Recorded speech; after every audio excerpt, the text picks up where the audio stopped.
hoje é de anatomia da mão e síndrome do túnel do carpo. Então, vocês vão ver que, às vezes, em alguns slides, vai estar abreviado como STC, só para a gente não ter que ficar repetindo síndrome do túnel do carpo.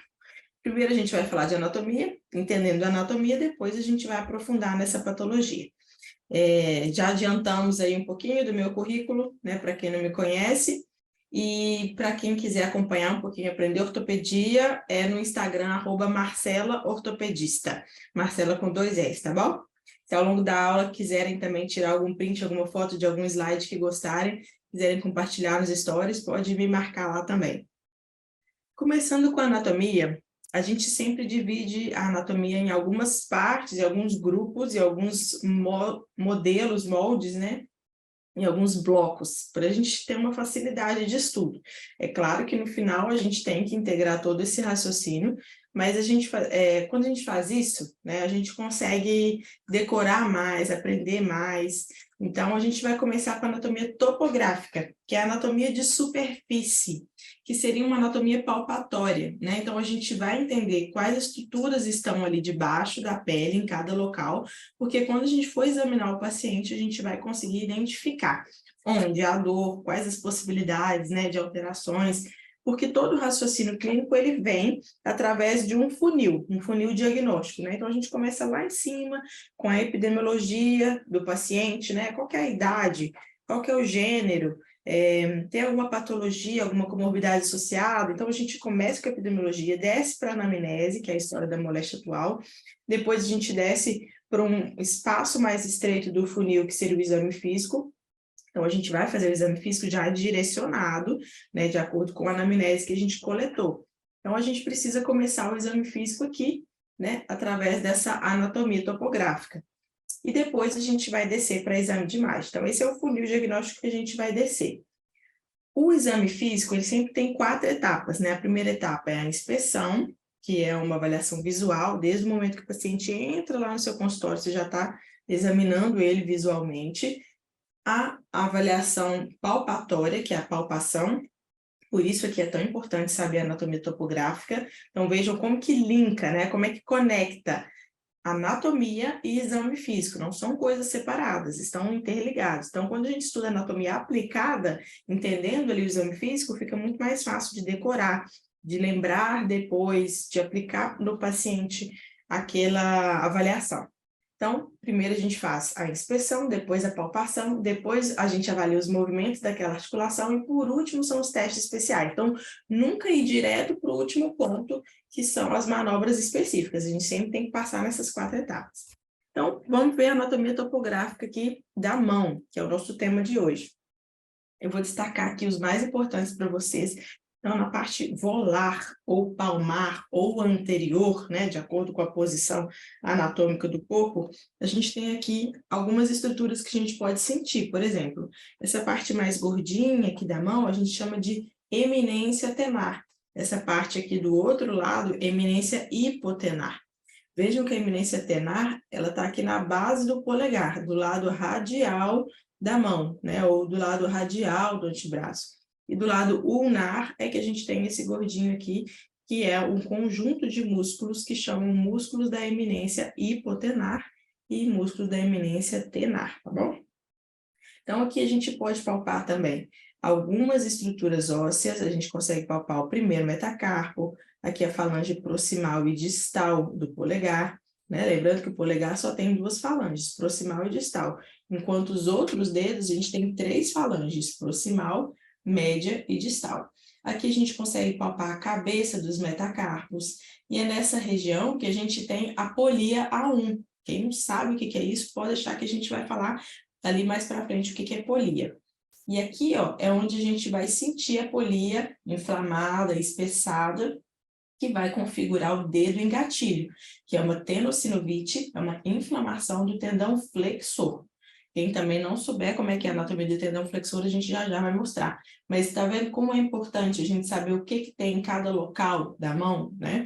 E vejam que aqui no dedo, as pregas de flexão coincidem com a articulação apenas na interfalangiana distal e na proximal. A prega de flexão não coincide com a articulação quando é aqui na base do dedo. Então, aqui eu só estou mostrando para vocês que a gente tem que conhecer a anatomia toda e depois volta na anatomia topográfica para entender essas estruturas. Agora, só mais um detalhe da região palmar volar.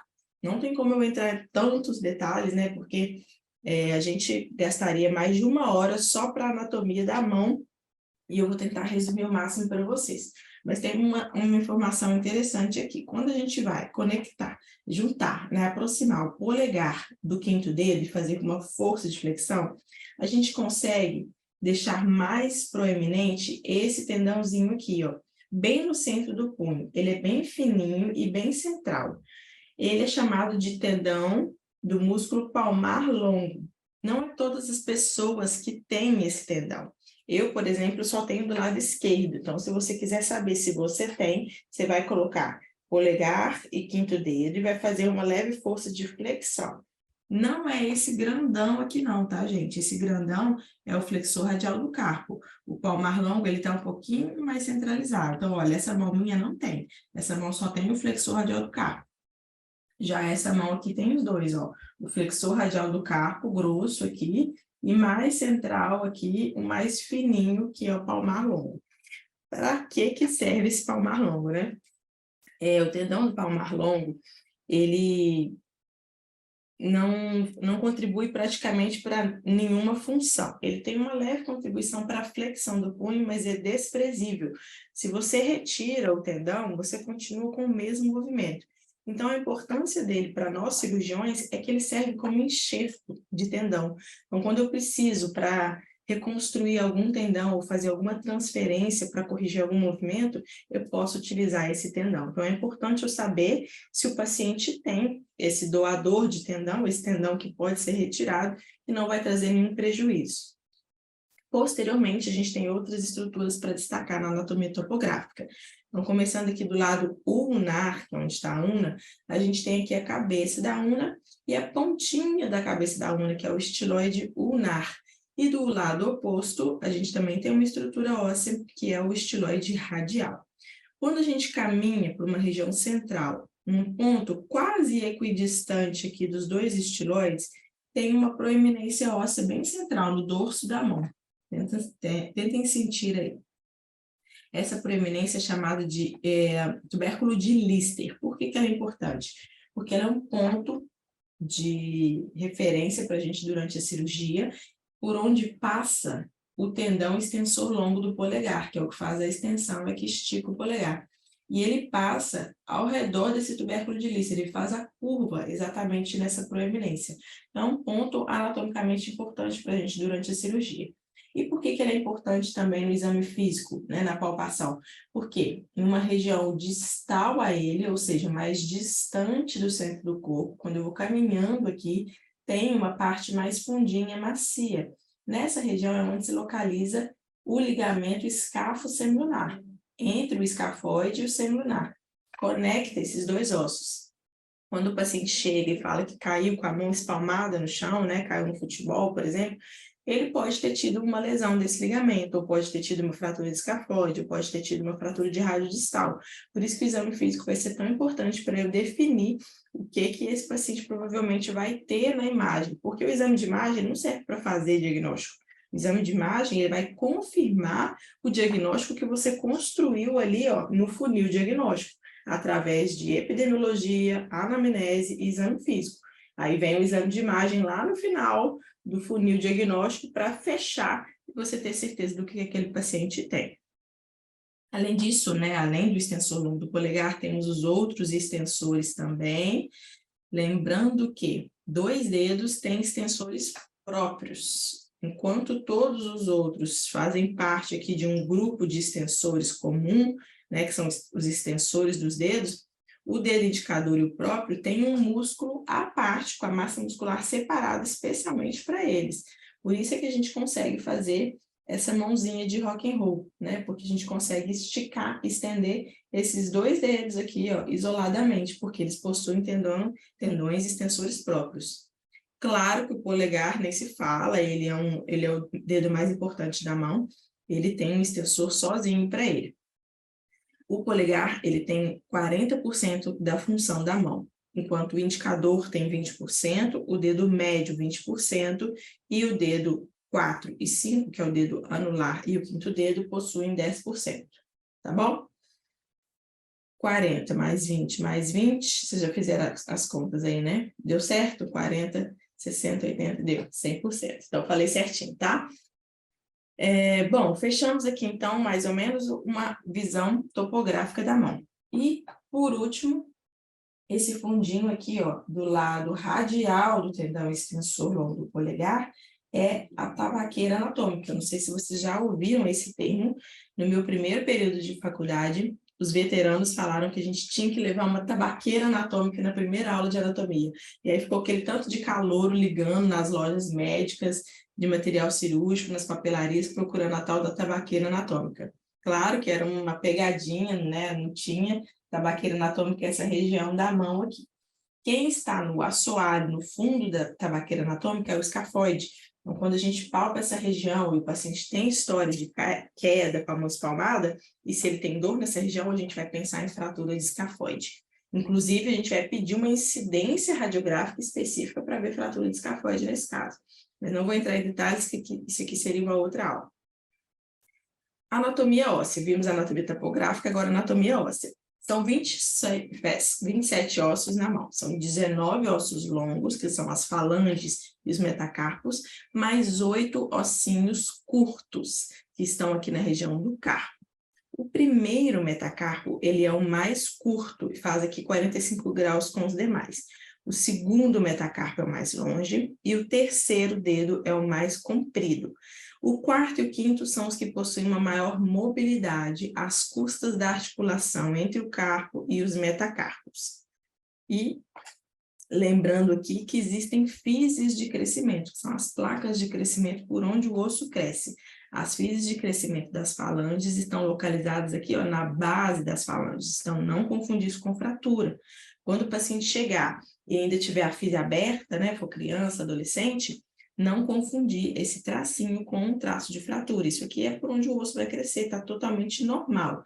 Na falange se localiza na base. Nos metacarpos se localiza distalmente na região do colo. Então, é no lugar oposto, na região oposta. E é claro que tem uma exceção, né? Muita coisa na ortopedia tem exceção. Aqui a exceção é o primeiro metacarpo. O primeiro metacarpo, que é do polegar, ele tem a fise de crescimento na base, como se fosse uma grande falange, tá bom? Lembrando também que a gente geralmente não usa os nomes, dedo médio, né? A gente usa mais a numeração desse dedo. Na cirurgia da mão, a gente utiliza dedo 1, ou polegar, dedo 2, que é o indicador, dedo 3, que é o dedo médio, dedo 4, dedo 5. Então, quando a gente falar tendão flexor 4, ou flexor do terceiro dedo, né, a gente está falando aqui dos dedos, porque a gente numera eles a partir do polegar.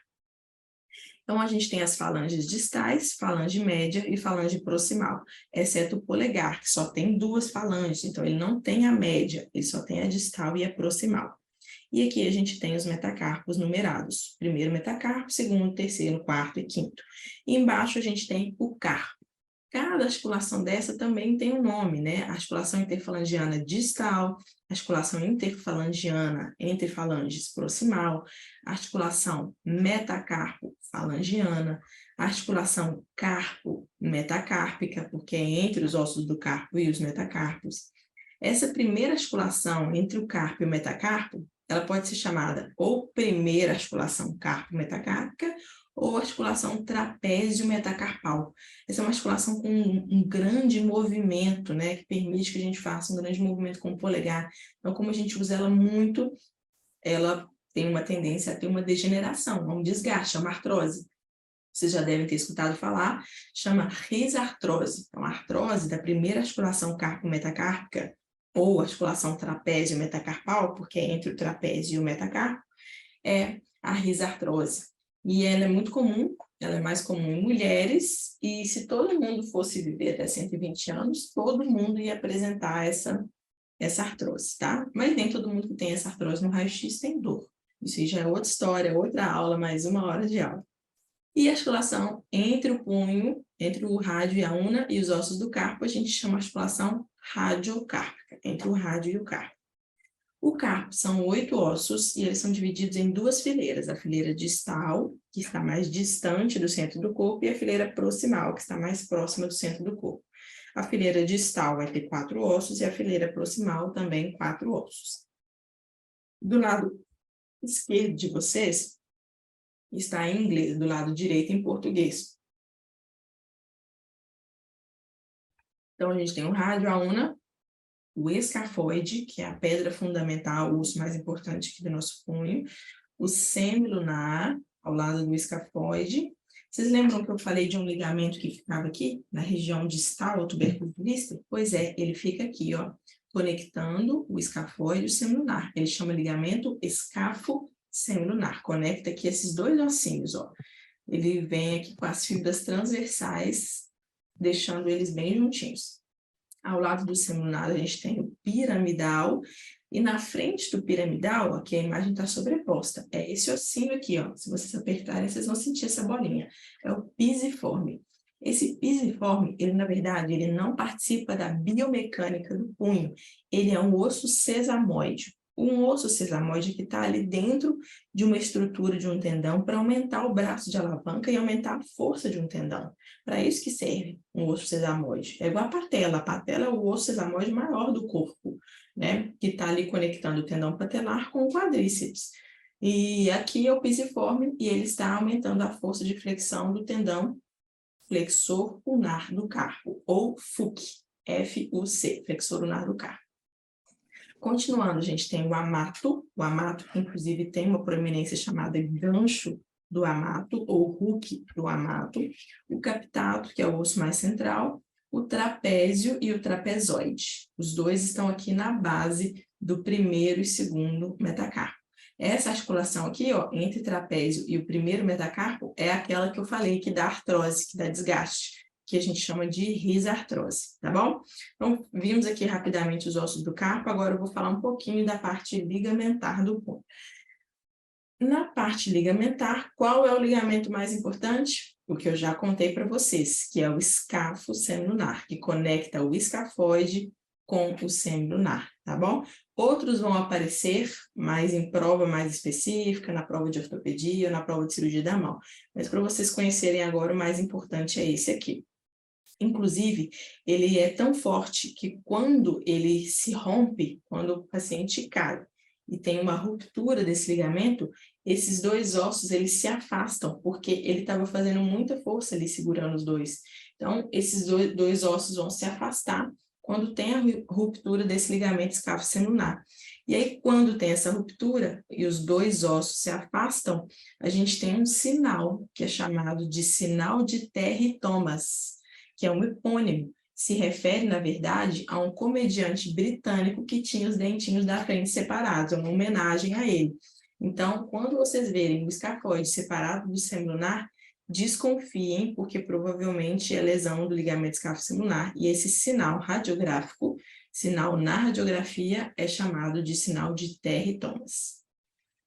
Nos ligamentos dos dedos, o mais importante é que a gente tem uma caixa. São 3 estruturas nessa caixa, tá?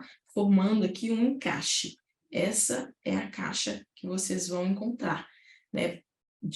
A grosso modo. Quais são as estruturas? Ligamento colateral acessório e a placa volar, que é essa estrutura aqui. Ela fica realmente volar anterior, fechando essa placa. Então, nas laterais, a gente tem os ligamentos colaterais, das articulações interfalangianas e metacarpofalangianas, e na região volar, a gente tem essa placa volar. Esse é o mais importante dos ligamentos. Não vou entrar em detalhes profundos, porque senão a gente não termina essa aula hoje. Agora, anatomia muscular. Quais são os músculos que estão na mão? Quando o músculo tem a sua origem e a sua inserção dentro da mão, a gente chama de musculatura intrínseca. Quando esse músculo se origina fora da mão, no antebraço, e ele vai lá para a mão e se insere nos dedos, ele chama uma musculatura, ele é chamado músculo extrínseco, porque a massa muscular está aqui fora da região da mão. Ele tem origem fora da mão. Então, a gente só chama de musculatura intrínseca aquela que se origina e se insere na mão. Então, o músculo começa e termina na mão, musculatura intrínseca. São 4 grupos de musculatura intrínseca. A eminência tenar, que são os músculos da eminência tenar, a eminência hipotenar, os músculos lumbricais e os interósseos. São esses 4 grupos. Quais são os 4 músculos da eminência tenar? São esses 4 aqui, ó. Adutor do polegar, flexor curto do polegar, breves é curto. Oponente do polegar e abdutor curto do polegar. Então, esses 4 músculos estão na eminência tenar.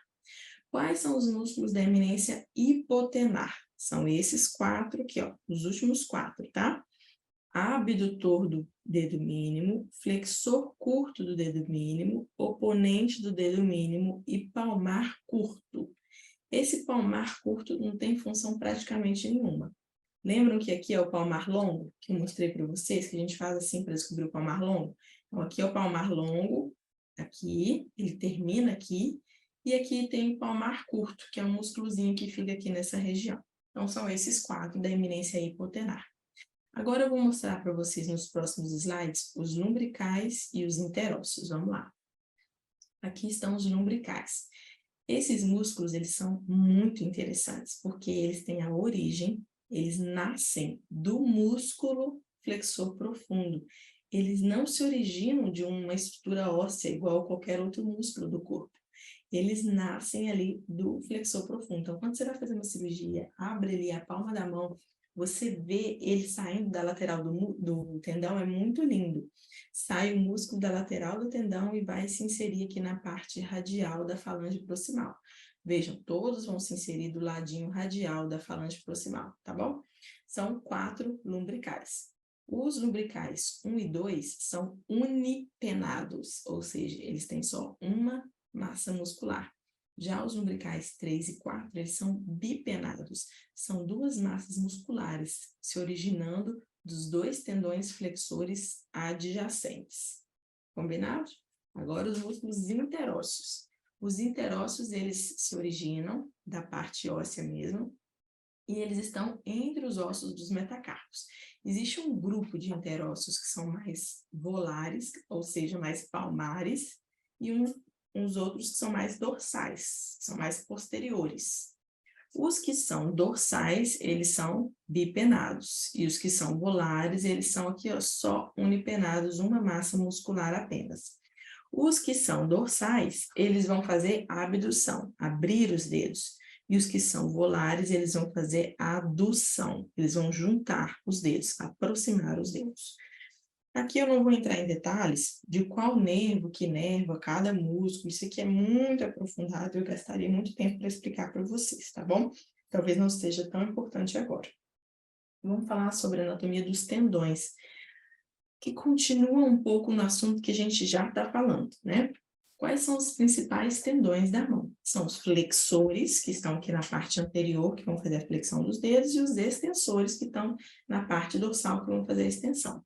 Em relação aos flexores, cada dedo possui 2 flexores. O polegar, ele é um caso à parte, não vou falar dele não, porque ele tem o flexor curto e o flexor longo. Mas aqui nós vamos falar desses 4 aqui, ó. Esses 4, eles possuem um grupo que é chamado flexor superficial dos dedos e flexor profundo dos dedos.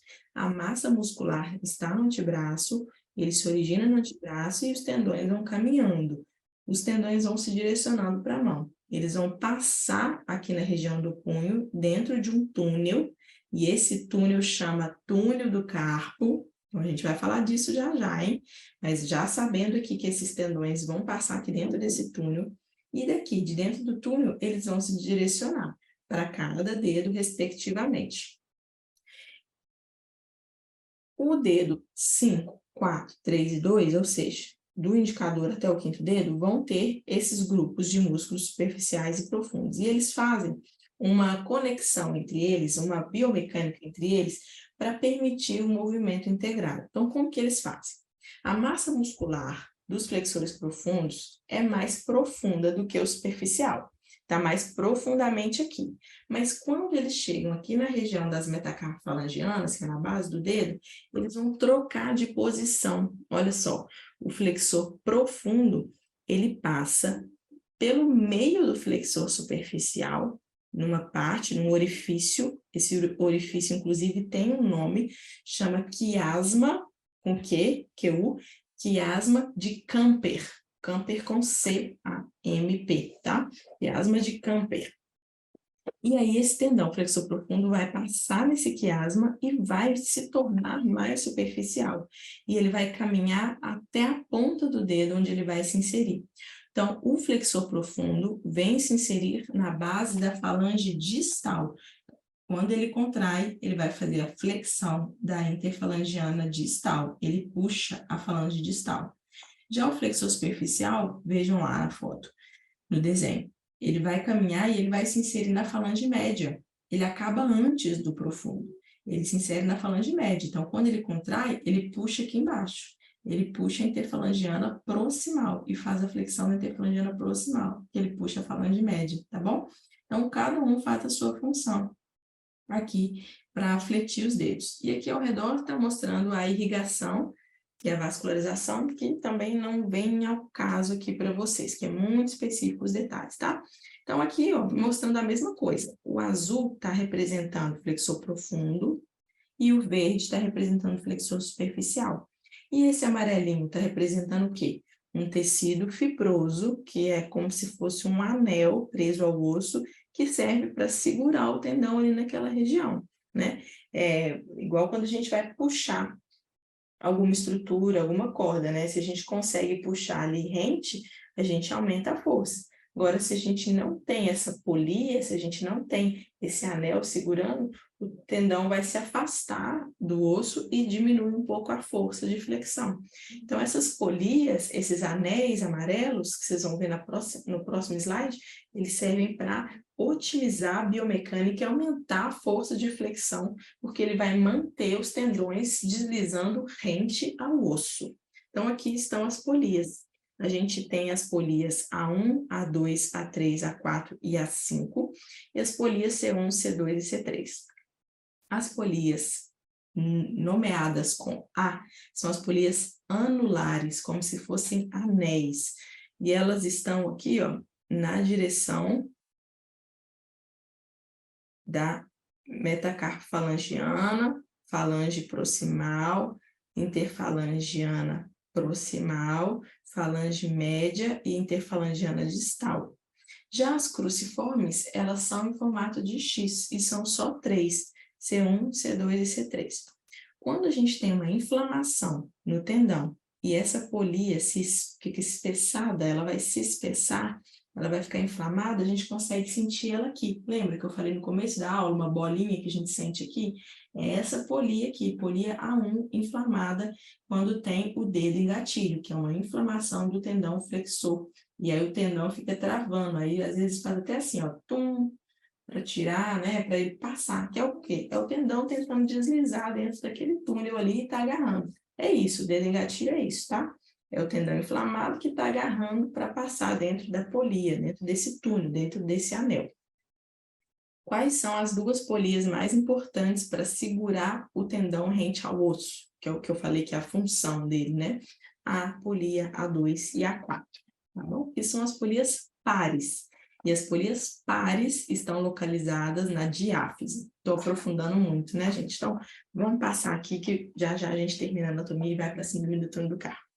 Então, o que é bursa? Bursa é um tecido, uma bainha que vai recobrir, vai cobrir esses tendões flexores para ajudar a proteger, para nutrir, para levar, né, nutrientes e para lubrificar, para os tendões correrem bem deslizando, tá bom? Então, tem a bursa radial, que vai continuar aqui com o tendão flexor do polegar, e a bursa do lado ulnar, que vai continuar com os tendões flexores dos dedos. Essa bursa é como se fosse um tecido bem molinho, assim, a gente às vezes não consegue nem ver, mas a gente consegue na cirurgia identificar, mas é um tecido quase que um espaço virtual, tá? Ele fica ali trazendo nutrientes, lubrificando, hidratando e cobrindo esses tendões.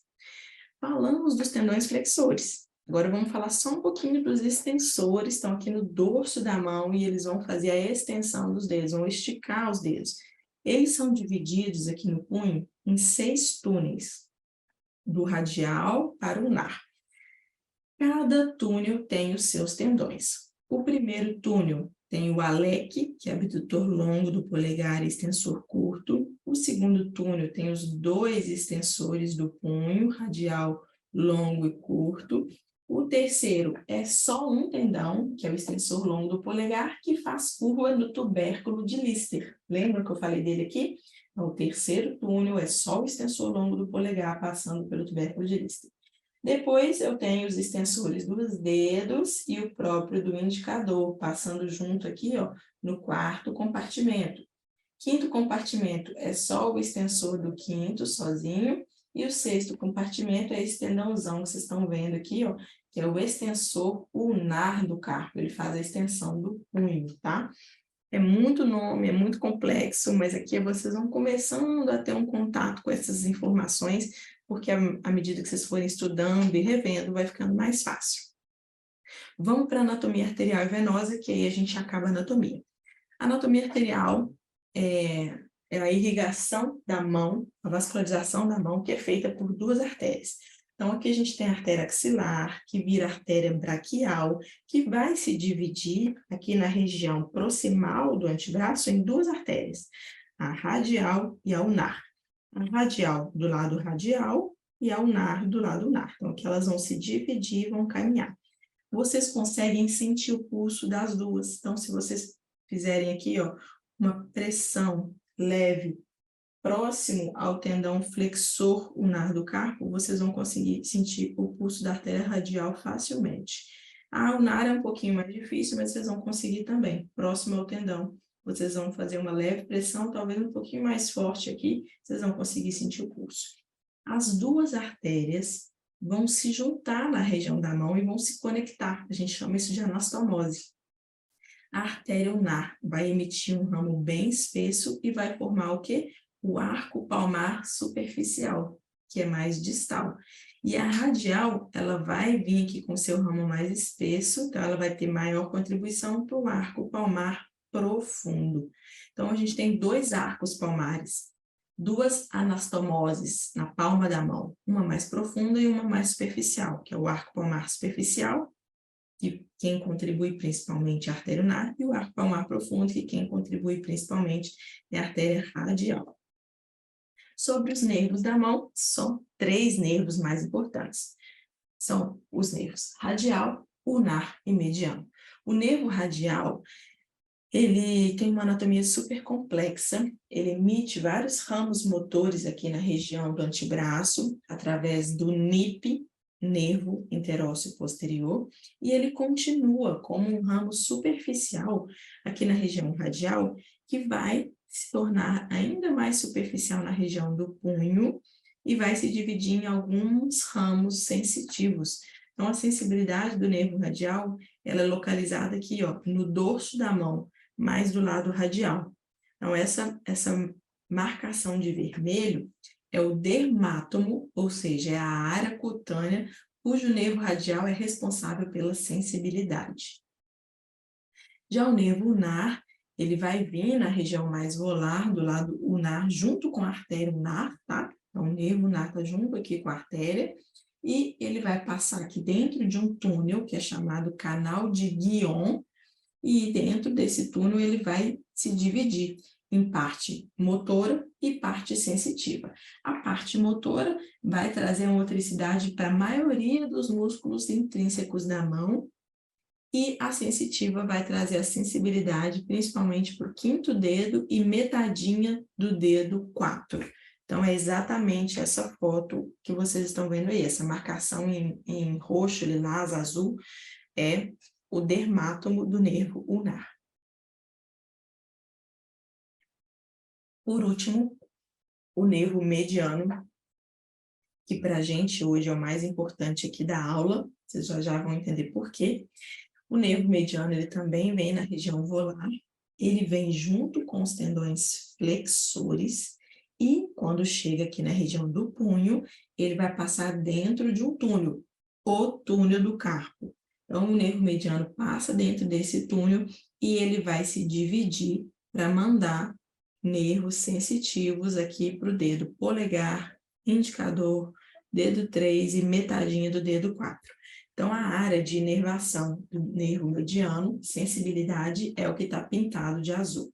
E aqui, à direita de vocês conseguem ver o nervo mediano passando dentro do túnel. Antes dele entrar no túnel, ele emite um pequeno raminho sensitivo, que dá uma sensibilidade aqui para a região do triângulo palmar, que é essa região da base da mão. Agora que a gente já sabe onde está o nervo mediano, a gente vai conseguir entender a síndrome do túnel do carpo. Então, primeiro, o que é síndrome do túnel do carpo? A síndrome do túnel do carpo é uma compressão do nervo mediano. O nervo mediano fica apertado e aí ele começa a trazer sintomas. Então, à medida que ele vai se tornando ali, ó, esmagado ali dentro do túnel, ele vai começar a apitar, né?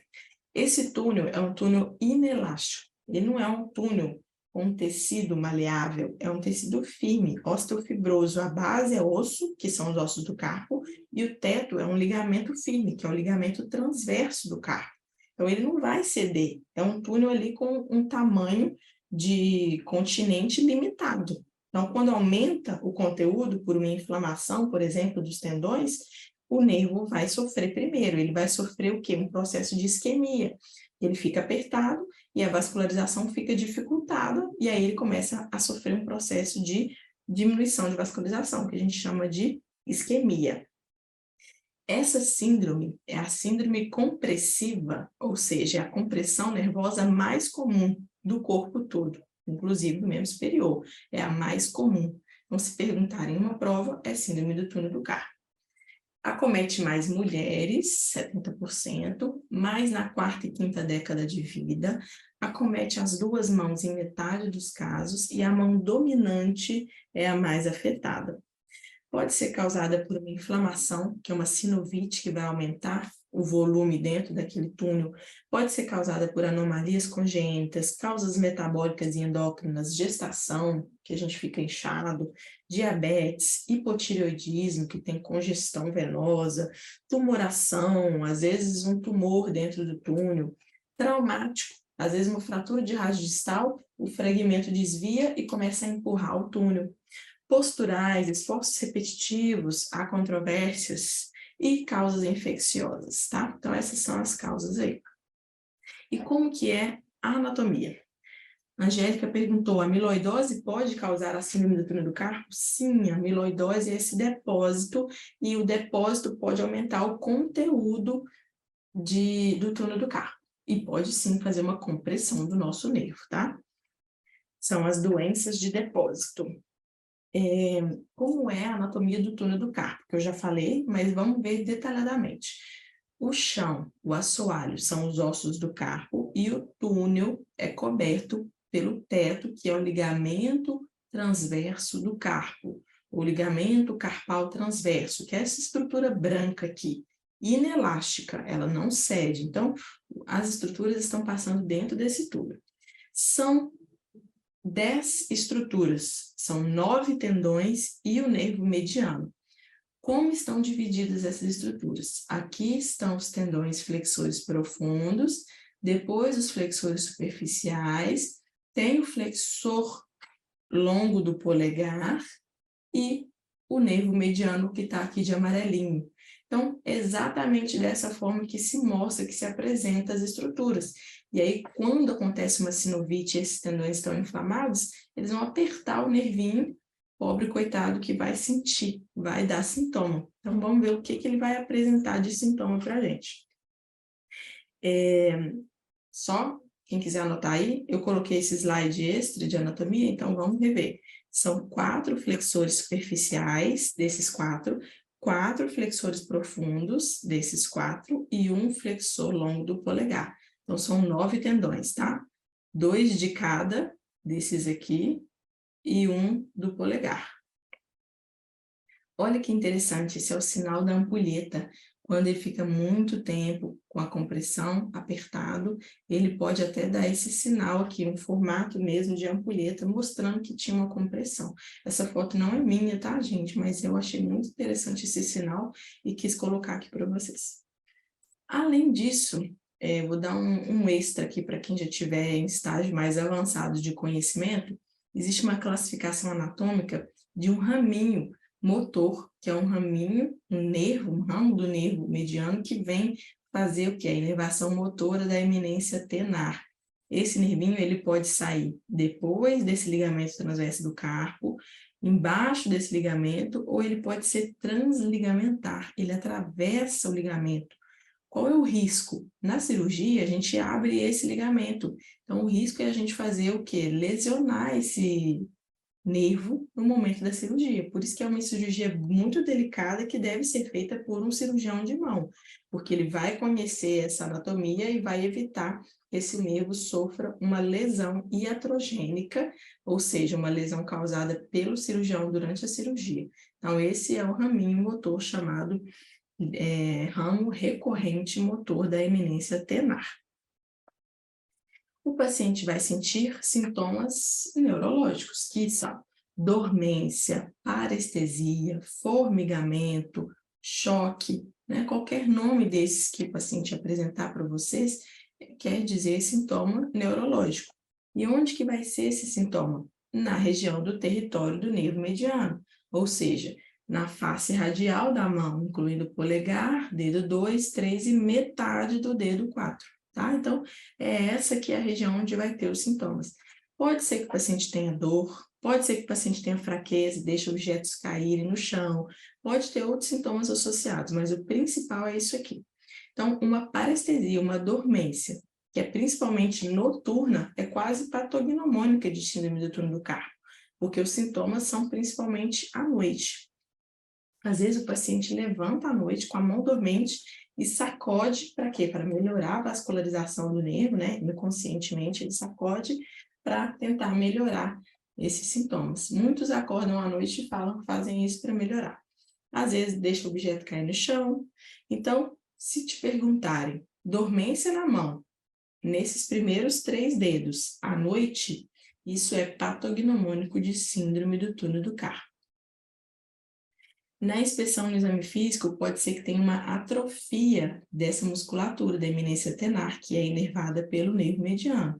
Como tem muito tempo que está comprimido, quando tem muito tempo que ele está ali apertado, pode ser que ele evolua com uma atrofia desses músculos. Então, comparem aqui mais gordinho e aqui atrofiado, né? Isso aqui é um sinal tardio, é um sinal de doença crônica, já tem muito tempo que ele está ali acometido. Além disso, a gente vai fazer a palpação da mão, à procura de alguma possível causa, avaliar os movimentos, se for uma patologia crônica que tiver muito tempo ali, e tiver inclusive acometimento motor, pode ter fraqueza muscular, e tem os testes especiais, que talvez seja o que vocês mais gostem aqui, né? O teste de Fallen, a gente pede para o paciente ficar com a mãozinha assim para baixo por 60 segundos, 1 minuto, e ele vai sentir a dormência. O teste de Tinel, que é uma percussão do nervo mediano, e ele também vai sentir o quê? A dormência, choque, parestesia. E o teste de Durkheim, que junta um pouquinho os dois, você vai fazer uma compressão aqui na região do túnel do carpo, e essa pressão você vai fazer ele por 30 segundos, e ele vai sentir os sintomas na região de inervação do nervo mediano. O diagnóstico é clínico. Então, esse exame físico seria suficiente para a gente fechar o diagnóstico. Mas, se vocês estiverem na dúvida ou precisarem de uma comprovação com exame para indicar uma cirurgia para o convênio autorizar, por exemplo, vocês podem solicitar uma eletroneuromiografia, que é o mais utilizado. Vocês podem solicitar uma ultrassonografia, que vai mostrar o nervo espessado, ou até uma ressonância, quando você pensar em alguma causa de compressão, algum tumor ali na região, que é o mais raro, tá, gente? É o menos comum.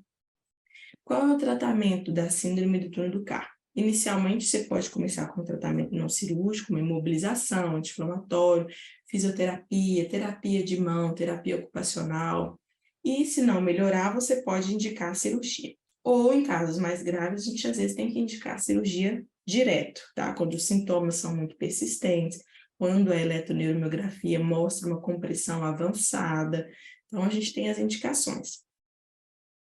Como é a cirurgia? A cirurgia é liberar aquele túnel, é abrir aquele túnel.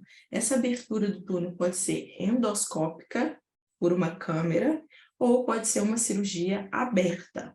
Eu prefiro a neurolise, que é a abertura do túnel para liberar o nervo, aberto, por causa daquele nervinho que eu mostrei para vocês, que pode sair através do ligamento e que, se você não vê, você pode cortar inadvertidamente e fazer uma iatrogenia. Então, eu prefiro a cirurgia aberta, mas para quem tem experiência e gosta, pode fazer também a cirurgia endoscópica. Como é feita a cirurgia aberta? A gente vai traçar uma linha na base aqui, ó, do polegar do lado lunar, com uma linha no quarto dedo, e esse é o início da nossa incisão. A gente vai fazer uma incisão aqui de 2 centímetros, e a gente vai dissecar essa região. Quando a gente vai dissecando, a gente vai encontrar a fáscia da mão, que a gente vai abrir, depois a gente vai fazer uma dissecção subfacial, e esse músculozinho que vocês estão vendo é o finalzinho do músculo da eminência tenar de um lado e hipotenar do outro. A gente vai fazer uma liberação desse tecido e cortar o ligamento transverso do carpo. Quando a gente corta o ligamento transverso do carpo, a gente está abrindo o teto do túnel do carpo, então está resolvendo aquela cirurgia. Então, aqui a gente já liberou o ligamento e está liberando um pouquinho mais para baixo para garantir, para estender um pouquinho mais essa abertura, tá? E olha que lindo, esse aqui é o ligamento aberto, abriu, e não precisa fechar, você vai deixar ele aberto, tá? Então, aqui é o ligamento aberto, embaixo está o nervo, e esse vasinho arterial é o vasa nervorum, que é a artériazinha que corre junto com o nervo para trazer irrigação para ele. Esse aqui é o nervo. E aqui, bonitinho aqui, ó, é como se fosse a porteirazinha, né? É o ligamento que eu cortei, que eu abri. Aqui mais uma imagem mostrando, ó. Aqui eu comecei a abrir e ainda eu vou terminar de abrir, tá vendo? Eu comecei a abrir aqui o ligamento. Esse brilhante aqui já é o nervo. E aqui eu vou continuar abrindo para liberar todo o ligamento. Aqui eu já liberei tudo, cortei dos dois lados, aqui a porteirinha, essa parte aqui é o ligamento transverso, e aqui, ó, bonitão, brilhando, com uma artériazinha, é o nervo mediano. Até respirou melhor depois que eu abri, né? Até folgou, sinal da ampulheta aqui. E no final, os pontinhos, pode ser nylon, ponto simples ou ponto em U. Eu prefiro ponto em U. Agora um vídeo para vocês. Ó, eu vou fazer essa incisão aqui que eu mostrei. Vamos lá. Passos da cirurgia. Primeiro eu vou fazer a anestesia. Essa cirurgia dá para ser feita com anestesia local e sedação. O paciente só sedado, um soninho, eu venho e anestesio o local. Eu anestesio com lidocaína. Ela pode ser com ou sem vaso. Se eu fizer com torniquete, aí pode ser sem vaso. Aqui é a incisão de pele, igual a gente demarcou aqui de vermelho. Eu vou fazer a incisão sem ultrapassar a prega de flexão, tá? A gente nunca faz uma incisão 90 graus com a prega. Aqui, olha que linda a face da mão, né? Que eu tô abrindo a face, ó. Esse branquinho que vocês estão vendo eu abrir é a face. Já abri a face e cheguei ali no ligamento, ó. Lá embaixo que é o ligamento, aqui em cima é a face. Vou dar um pause aqui, ó. Deixa eu mostrar para vocês. Aqui eu comecei a abrir, tá vendo? Um buraquinho só, comecei a abrir o ligamento transverso do carpo. E aqui eu continuei com o bisturi e terminei de abrir o ligamento transverso do carpo, tá vendo? Aqui eu comecei e aqui eu terminei. Aqui do lado esquerdo é a face mais superficial, não é isso que eu tô abrindo. Eu tô abrindo é lá profundo, o ligamento transverso do carpo. Aí eu termino de abrir para distal e para proximal, para garantir que eu liberei totalmente, para não ter recidiva. E aqui o nervo mediano, ó, esse brilhando aqui bonito, ver se eu consigo voltar. Ó, esse aqui é o nervo mediano, tá bom? Liberado. E no final, a gente dá os pontinhos. Ponto em U, nesse caso aí. Ou Donati, tá? Pode ser Donati também. Então, esse é um caso que eu fiz. E existem complicações, como toda cirurgia. Pode dar infecção, pode dar lesão neurológica. Eu nunca tive, graças a Deus, mas pode acontecer.